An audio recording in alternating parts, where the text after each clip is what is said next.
Wait, what? Hello everybody and welcome back. My name's Argonaut, and in this video, we're going to be continuing our Sonic Marathon with Sonic Superstars, Sega's most recent classic Sonic-themed game, including its development history, story, and gameplay, as well as my thoughts on it. But, before all that, if you like this video and want to see more like it, then feel free to click that subscribe button to keep up with me. I'd really appreciate it. And, now with all that shameless promotion out of the way, on with the video.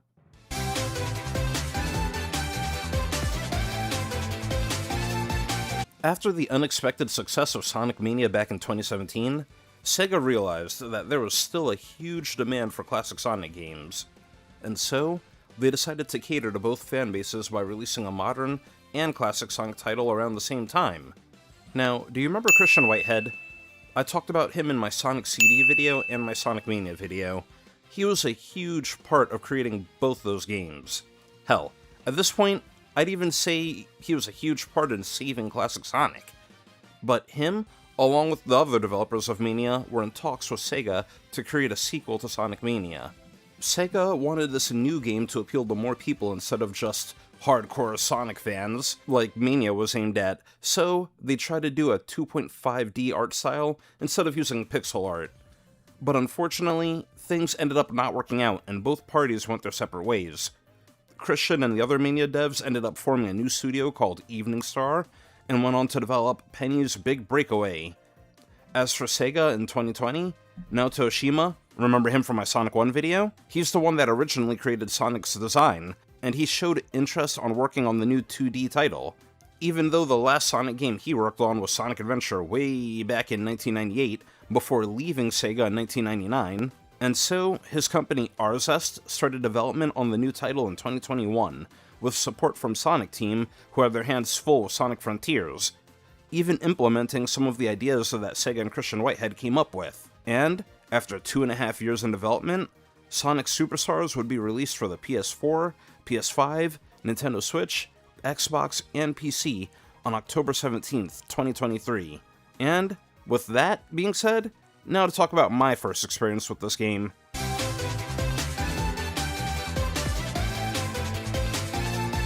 The first time I played Superstars was when it first launched. I had just finished with Sonic Frontiers and had seen a whole bunch of ads promoting it and how you can play through a classic adventure with friends. And now, it's rare that I do it nowadays, but I actually pre-ordered the game and paid the full price, which was $59.99. Like, holy crap. Not counting Frontiers, the last time a main Sonic game cost that much was Sonic 06, which came out 17 years prior. But anyway, along with pre-ordering the game, I also even signed up for Sega's newsletter on their website, just so I could have access to a modern Amy skin for the game. And, funny enough, my very first one of these review videos was actually about Superstars, that I made about 2 years ago. And, like other people on YouTube, when they look back at some of their early work, I look at that video and think, what the hell was I thinking? But after finally getting my hands on the game, the main thing I remember thinking about the game from back then is there was no online multiplayer for it, despite all the promotion I saw promoting co-op. I feel like in today's day and age, when you hear a game has co-op, most people just usually assume it's online, and then ask, does it also have couch co-op as well? But for Sonic Superstars, it was the other way around. Another thing I definitely remember was the Super Sonic fight feeling really random, and also having a lot of trouble with the last boss from Trip's story, and then lightly feeling like this game wasn't worth $60. And after 3 years and coming back at it with a fresh perspective, well, my thoughts change on it since now I'm not all, I can't believe this game doesn't have online multiplayer, or, well, I think the same thing. Oh, really fun note before I move on. This game actually had a collab with IHOP of all places, way back in 2024.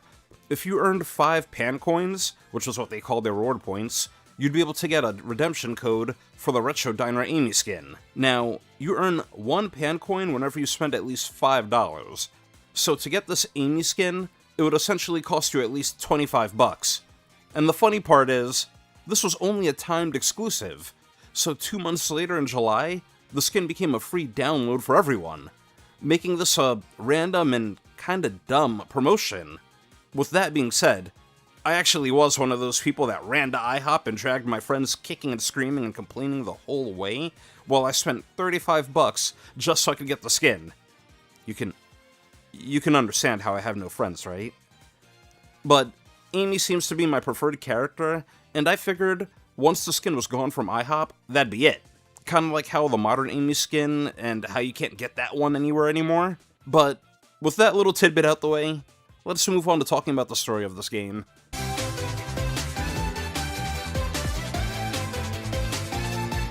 Now, for the story of Superstars, the game was a little bit vague, and I had to actually read prologue comics and watch videos that Sega released that expanded on the story a bit more. But Dr. Robotnik heads to North Star Island, based on rumors of there being incredible wonders there, and hires Fang the treasure hunter, who hasn't been in the game since, 1996, to explore the region for him. After exploring the island for a bit, they meet a clumsy guardian named Trip, who they take captive and force to work with them as Trip shows them around the island, eventually leading Robotnik to learn about some of the giant fauna on the island, which he begins capturing to use to power his robots. And also Robotnik learns about some type of dragon being on the island somewhere, which he gets Fang to look more into. Hearing about Robotnik heading there, Sonic and Tails head to the North Star Islands themselves, and on the way, Knuckles and Amy see them and decide to join them on their adventure. Fun fact here, Fang was used for this game due to how well received Ray and Mighty were for Sonic Mania, prompting the devs to use another obscure character for Superstars. It feels like a completely different game, but it's actually funny how much of an effect Sonic Mania had on Superstars. But now with that, let's get into the gameplay of the game.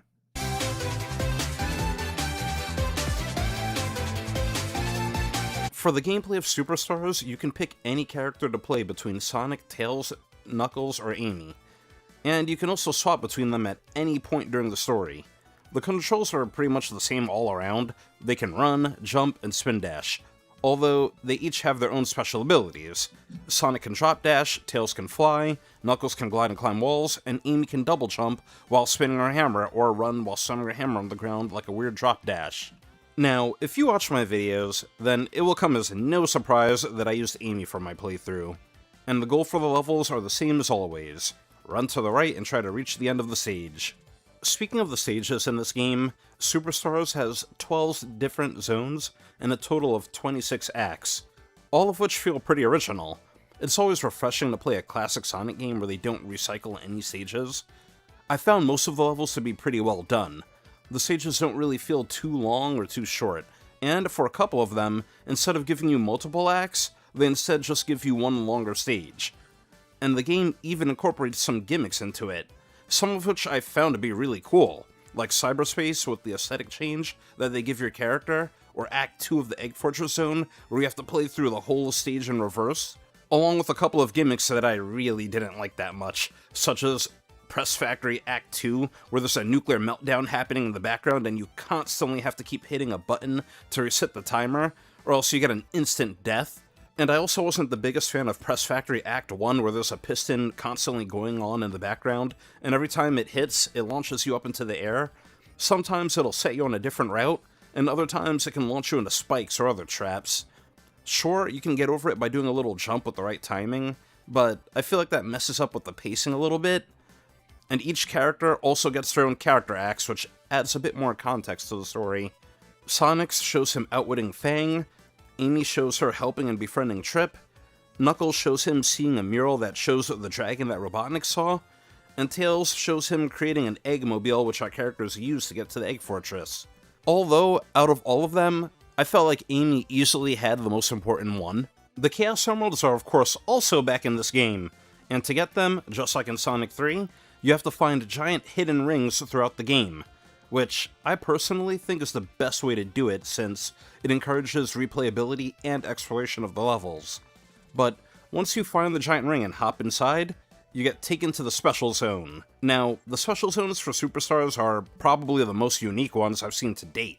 You have to chase a Chaos Emerald, but you basically have to Tarzan swing through a void to chase after it with your constantly draining ring count serving as your time limit. If you run out of rings or miss a swing and fall, you get kicked out of the special stage, but if you're able to catch it, then congratulations! You just earned yourself a Chaos Emerald. And, new to this game, each Chaos Emerald actually grants you a unique power.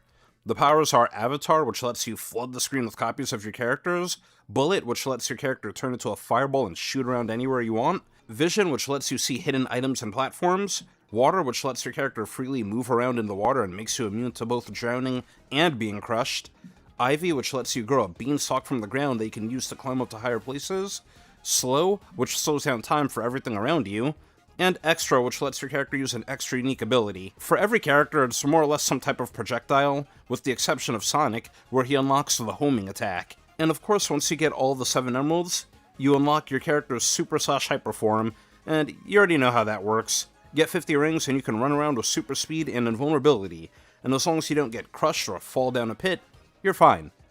Although in this game, you can actually turn your super form off at will by hitting the square button, and to recharge any of your Chaos Emerald powers, all you have to do is pass a checkpoint. Now, I actually liked what they did here with this. To me, it makes sense since the Chaos Emeralds are supposed to have a whole bunch of power in them, so why not let them do something on their own? And on top of that, the powers here aren't necessary or game-breaking, and you can't spam them.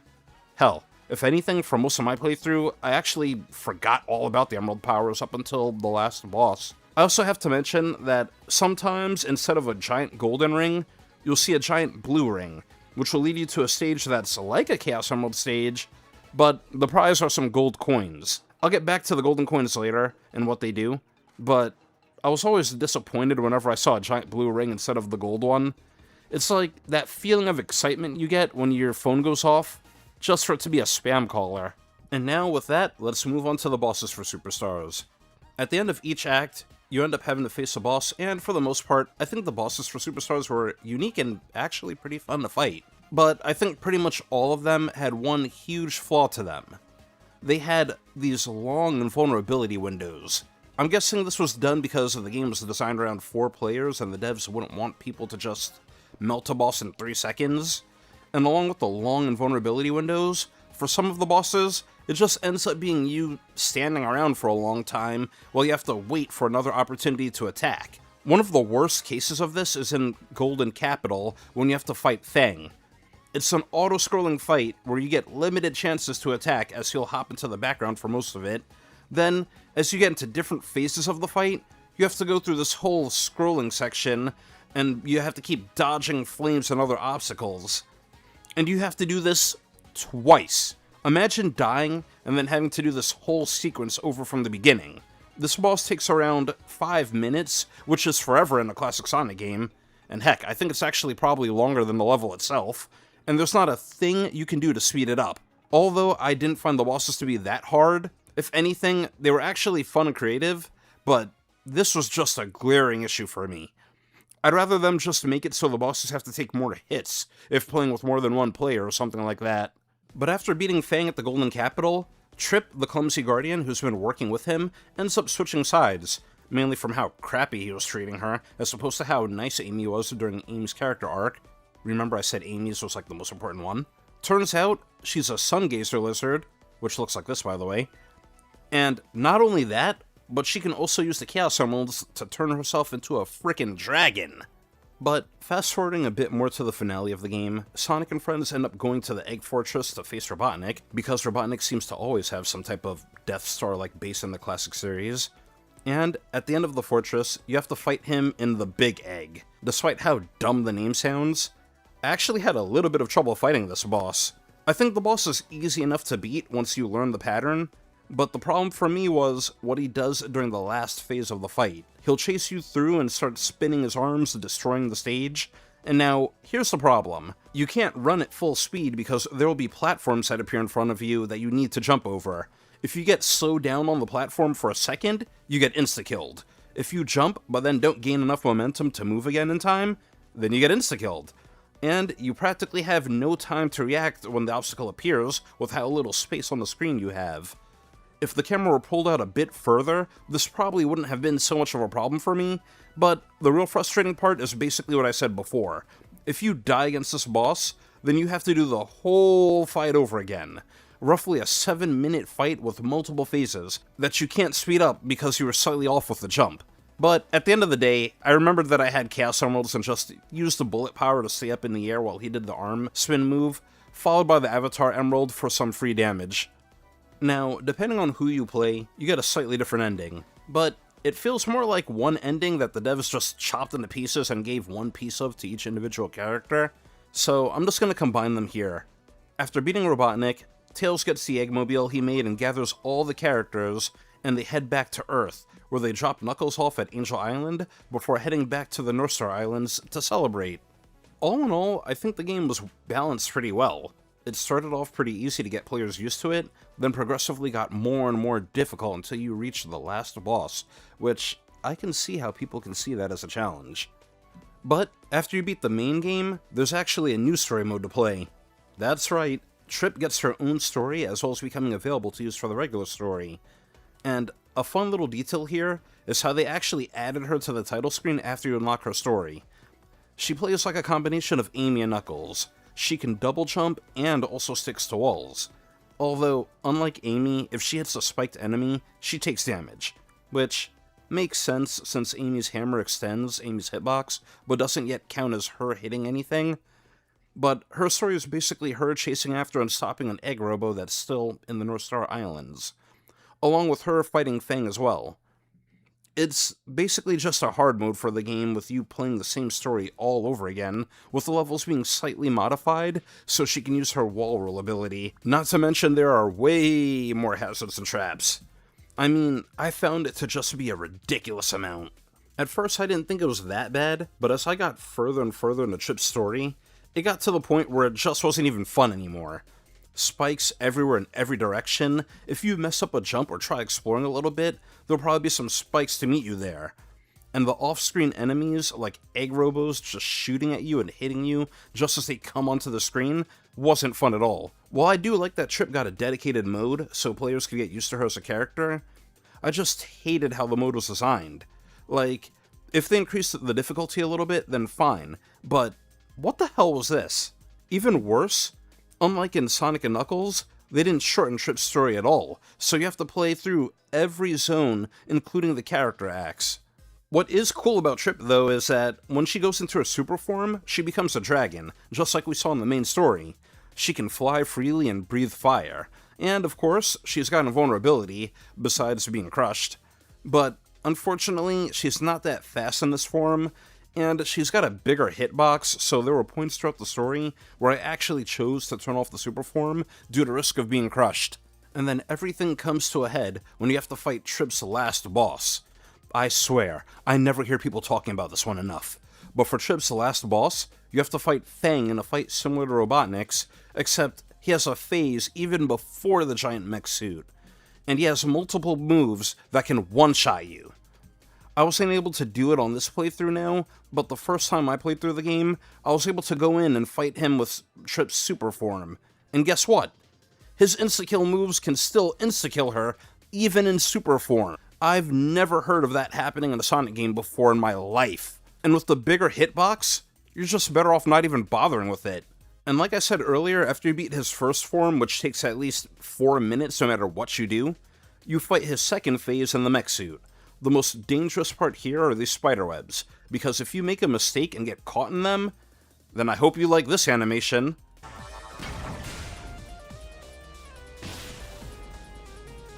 Because chances are you're going to be seeing a lot of it, and even when you get him to the last phase, you have to deal with his headbutt move where he stops and breaks most of the platform you're on. And if you hit him at the wrong angle, the recoil from your attack could end up bouncing you into the pit to your death. At the end of the day, I don't think this boss fight is exactly hard, but it's more like one small mistake will get you insta-killed, and then you'll have to do the whole thing over again from phase 1, which is frustrating. I swear, if this game had lives and I ended up having to replay the whole stage, I probably wouldn't have beaten this game. The first time, I think it took me about 2 days to beat this boss. This time around, I still somewhat had my muscle memory of him, so it took me about an hour. But after you beat him, you get this ending of him hitting the screen, which lets you know the devs knew where you were probably going to be dying a lot. And the actual ending is of Trip going back to Earth and celebrating with the little woodland creatures and Sonic. And now, even after all that, the game still has more to offer. It turns out that after beating Trip's story, you unlock the last story. And I've got to say, this game gives you more than I gave it credit for the first time around. But for the last story, we see a cutscene of the dragon Robotnik was looking for attacking the island. And I mean, what? There's so little context here, it's hilarious. I don't know if maybe due to time constraints or something, it feels so incomplete, but it feels like they maybe missed a cutscene somewhere along the line. I'm guessing Robotnik freed it somehow, but I don't know how. But anyway, moving on. Sonic goes super to stop it, and the fight goes, unfortunately, like how a lot of the other boss fights in this game go, with the dragon just being in the background attacking you as you wait around for a chance to hit it back. Only this time, you're in super form, so you're spending most of your time flying around grabbing rings that appear sporadically. It almost kind of feels like how goldfish are when you're feeding them. Now, this boss really isn't that hard since you're invulnerable. The only thing that can really kill you are these black holes it shoots out during the early phase, and even then, you can get out of them if you dash. Although you'll find that you don't want to dash too often as that will cost you rings. And after beating the dragon, you get a scene of Trip sealing it away in a black gem, and then her and Sonic celebrate with the woodland creatures on the island. Again. For like the third time. But when it comes to the ending, besides how random it felt with the dragon appearing, I wish that Trip had a bit more involvement in the fight somehow, maybe supporting Sonic at the end with beating it or something. As the guardian of the island, and seeing how she can also turn into a dragon, I thought that would have been cool. Although, let's face it, this is a Sonic game, so Sonic has to be involved. So I don't know how they would have gone about having Trip do more. But now, with that done, let's move on to talking about the multiplayer of the game.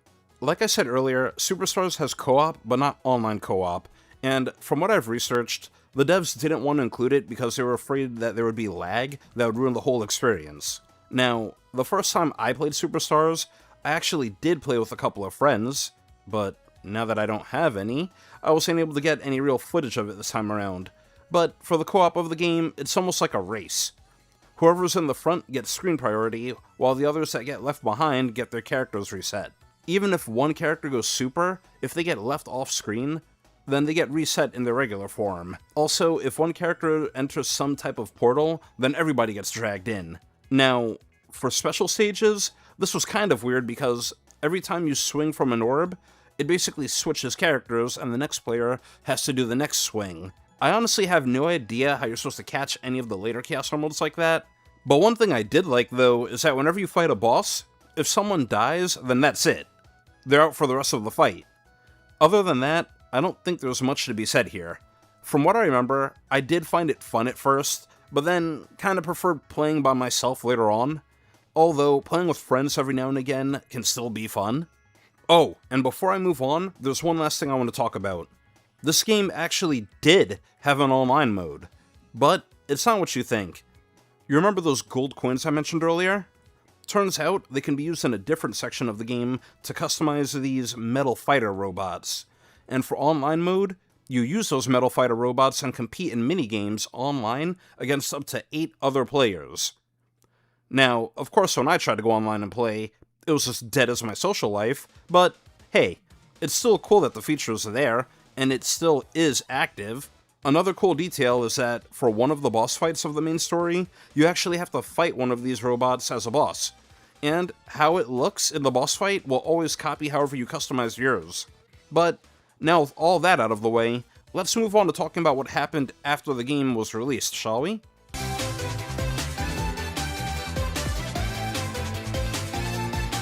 After Superstars released, sales initially didn't do as well as Sega had hoped, possibly because it came out to go against Super Mario Bros. Wonder, but in 2025, they accidentally released confidential sales figures showing that as of June of 2025, Superstars had sold over 2 million copies.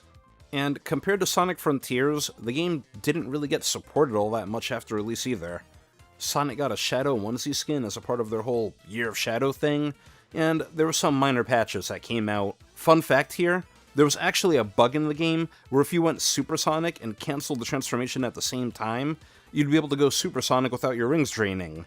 This bug was actually in the game for about 6 months before they patched it out. As for the reviews at the time, they seem to be pretty mixed, but favoring more towards being positive. And going forward, it seems like Sega will keep up their whole strategy of releasing classic-style games along with their bigger modern releases. And with that, let's move on to my thoughts about Superstars.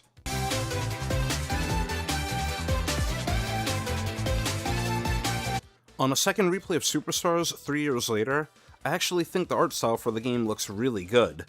I didn't appreciate it that much the first time around, but now I think the environments look gorgeous, along with the character models, and I have no complaints about the physics of the game. For the main story of the game, my only real complaint is about the boss fights. It feels like it was centered too much around multiple people playing, and not one person playing through by themselves, leading to long invulnerability windows, or these long sequences where the boss is doing whatever in the background, and you're just sitting there waiting for another chance to attack it. But besides that, I think everything else was fine. I especially think that the difficulty curve was really well done, with nothing ever really feeling too hard. But with Trip's story on the other hand, I hated it. You're having to replay all the same levels you just did with difficulty balancing thrown out the window. You can't even really let yourself go that fast because there's always some type of obstacle just off screen waiting to hurt you. I wish they at least shortened her story or something, but this made me want to put the game down entirely because it was just that unfun. All for the final boss, who's probably the most difficult boss in any classic Sonic game to date. And not because he's hard, but just because of how much of a punishment you get for making a slight mistake and getting hit by a one-shot move. Now, keep in mind, I really like Trip as a character, and I do hope that we see her again in future Sonic games, although unfortunately, I think this is probably the last time we'll see her. And her story was probably there so players can get used to her as a character, which I understand, because if they just made her available in the main story, I personally probably never would have touched her at all. Knowing me, I probably would have called her a worse Amy or something. I also wish that they didn't lock the last story behind Trip's story. They could have made it unlockable after beating the main story and getting all the Chaos Emeralds. And speaking of the last story, I'm really not a fan of Supersonic levels where you have to go around sporadically collecting rings, and this is like the worst case of it. You spend most of your time just running after rings while waiting for an attack window. For example, I think Sonic 3 did it perfectly. You chase Robotnik through space, and as you go, you'll see rows of rings. If you've got enough precision, you can steer Sonic at them while avoiding the meteors. I can't believe in my Mania video, I said that I preferred this over the Supersonic fight in Mania. And I wish that there was maybe one extra cutscene of Robotnik doing something to make the dragon appear. The first time I played Superstars, the Black Dragon felt so random as an enemy. Replaying it now, the only thing that hints at it is the mural you see at the end of Knuckles' character act, and Robotnik carrying a poorly drawn picture of it at the beginning. Like, what set it free here? As far as I know, you beat Robotnik and Fang in space, and everybody's celebrating, and then random dragon. And the last thing is the co-op. I'm not a game dev, so I don't know how possible it is or how well it would have run, but I really wish that they were able to somehow put online into the game, instead of what we got with the whole minigame thing. In a world where you have all these big multiplayer experiences like It Takes Two or Little Nightmares, I feel like it shouldn't be that hard to put online in this game and give each player their own screen, so they all don't have to share a screen and fight for priority. And if one person goes to a boss fight or into a portal, everybody else forcibly gets dragged along. After all, Sonic 4 Episode 2 had an online mode, which is still up and running even now, weirdly enough. Although, I never played it, so I don't know how well it ran. And again, I'm not a game dev, so I don't know how hard it'd be to put online co-op into Superstars. I just wish it was there. In conclusion, I really enjoyed the main story for Superstars, and think that it tried a lot of new things, a lot of which worked really well. But it sucks that Trip's story and the last story kind of sour the whole experience, and unfortunately, that was the last feeling I was left with when I finished the game, since I spent more time on Trip's story than the main one itself, doing the exact same levels. Now, I don't know if they'll make a sequel to this game specifically going forward, but I hope to see Trip come back in future games, and if they tweak a couple of things, I think it would make for a truly great classic Sonic experience. Now, would I pay $60 for it again? While it did have a lot of content, and I did enjoy the game for the most part. Next time I'll probably wait a couple of months for a sale of at least $10 off. And those are my thoughts on Sonic Superstars, the latest classic Sonic game to be released. Do you agree with me? Do you disagree? What are your thoughts about Sonic Superstars? Did you have trouble with that last boss? Let me know in the comment section down below. I would love to hear from you. And now, moving on with our Sonic Marathon, since we've now covered pretty much all the main classic Sonic games, it's time to move on to something a little bit different.